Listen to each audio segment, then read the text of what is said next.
avec une immense fierté et une profonde gratitude que la génération Blessoué Passa et Nyandor s'est réunie pour rendre hommage à un homme d'exception dont l'engagement et le leadership ont marqué notre nation.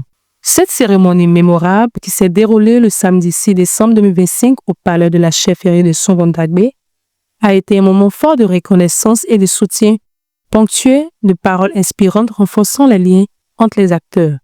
Désormais, vous devez être des hommes de modèle. Vous devez être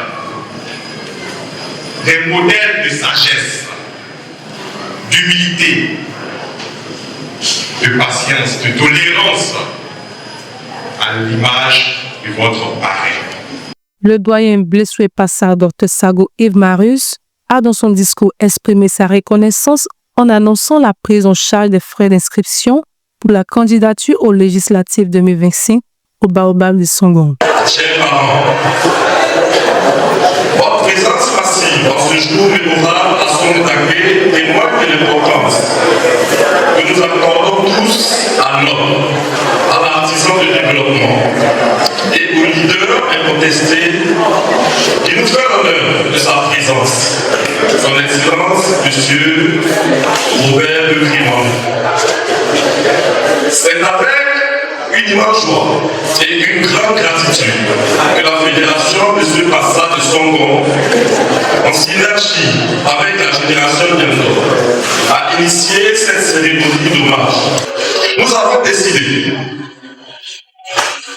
de payer vos frais d'inscription sur la liste des candidats à l'élection législative.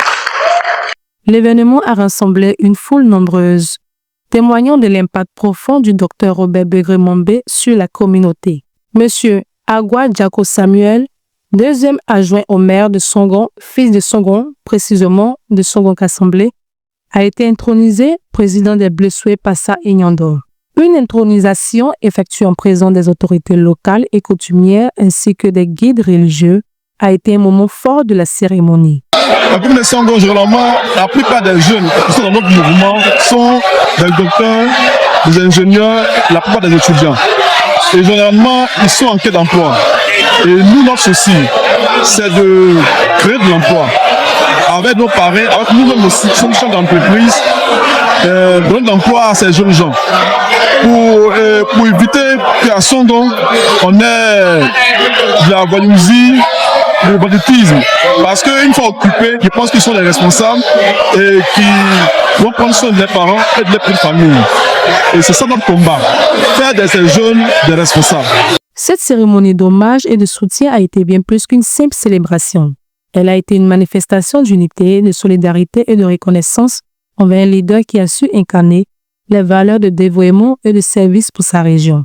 C'est un acte très fort, soutenu par les chefs de village, par les religieux, par toute la population. C'est pourquoi j'ai tenu à venir personnellement pour les encourager et je ne peux que leur prodiguer des conseils. Le conseil à leur bureau qui a été mis en place, à leur président d'honneur et à tous les membres du bureau, de sorte à leur permettre d'encadrer valablement et efficacement tous ceux qui sont membres et qui veulent servir son. Cet événement restera gravé dans les mémoires comme un témoignage de l'attachement profond de la communauté envers son illustre fils et de son engagement à soutenir ses actions pour le progrès de la Côte d'Ivoire en général et de Songon en particulier sous la conduite du président de la République, son Excellence Alassane Ouattara.